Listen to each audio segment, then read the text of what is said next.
नमस्ते साथीहरू, welcome to अस्बीज नमस्ते कुकिङ। आज हामी सबै नेपालीलाई मनपर्ने पनिर भेज मोमोको रेसिपी बनाउन गइरहेका छौँ। सुरु गरौँ यसलाई चाहिने सामग्रीबाट। मैदाको पिठो, पनिर, बन्दा, एउटा गाजर, एउटा प्याज, काटेको हरियो प्याज, हरियो मटर, काटेको धनिया, न्युटेला, रातो खोर्सानीको धुलो, नुन, मोमो मसला र पगालेको बटर।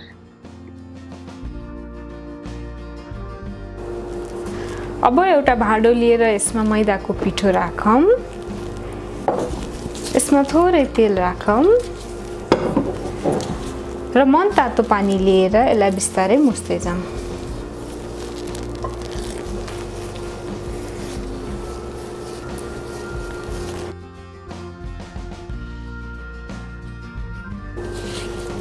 यसरी हाम्रो पिठो मुछिएर तयार भएको छ। अब म यसलाई एउटा भाँडोमा राखिदिन्छु र एकैछिन छोपिदिन्छु। यस्तो गर्नाले पिठो नरम हुन्छ। अब एउटा कचौरामा मन तातो पानी लिऊ र यसमा न्युटेला राखिदिएर यसलाई एकैछिन भिजाऊ। यस्तै गरी मैले बन्दा लिएको छु।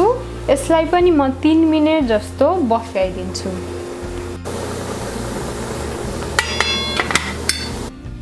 अब हामी किमा बनाउँछौँ। यसको लागि हामी सबै भेजिटेबल्स ग्राइन्ड गरौँ। हजुरहरूले मसिनो बनाएर काट्दा पनि हुन्छ।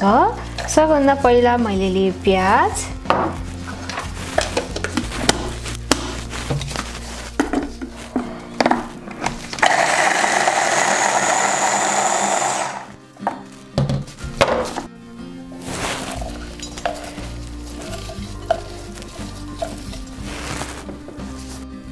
यस्तै गरी मैले लिए पनिर,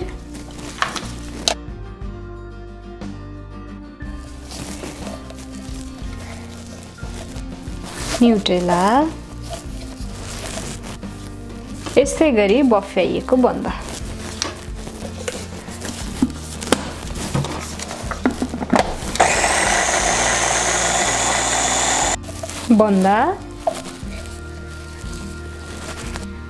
अब म यसमा राखिदिन्छु हरियो प्याज, यस्तै गरी धनिया,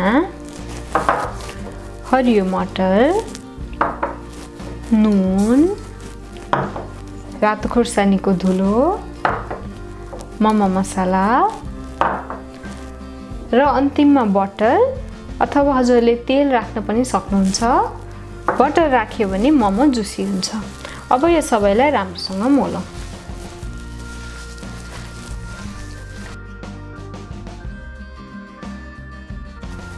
यसरी हाम्रो मोमोको किमा तयार भएको छ। अब हामी मोमो बनाऊ। अब हामी पिठो बेल्न थालौँ।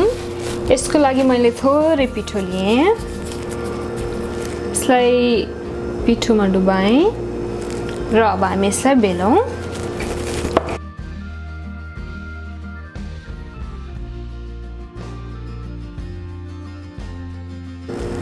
यसलाई हामीले पातलो पारेर बेल्नुपर्छ। यसरी सबै पिठो बेल्दै जाउँ।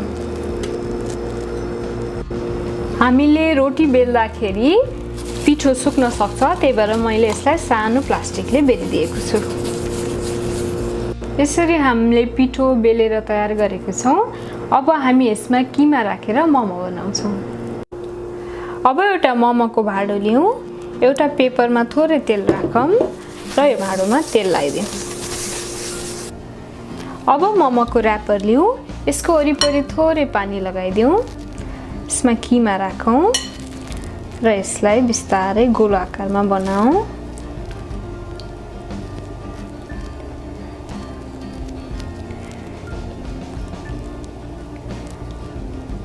यसरी हाम्रो गोलो आकारको मोमो बनेको छ।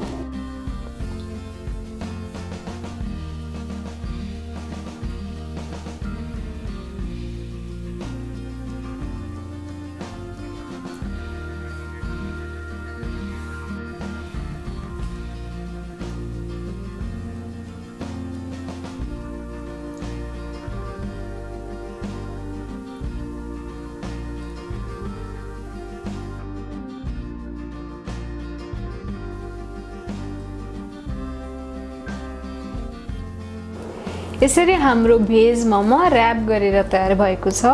हजुरले भाँडोमा राख्ने बेलामा थोरै डिस्टेन्स बनाएर राख्नुस्, नभए मोमो टाँसिन सक्छ। अब हामी यसलाई स्टिम गर्छौं। अब मोमोलाई हामी स्टिम गर्नलाई राख्यौं। यसलाई 15 मिनेट पकाइदिउँ।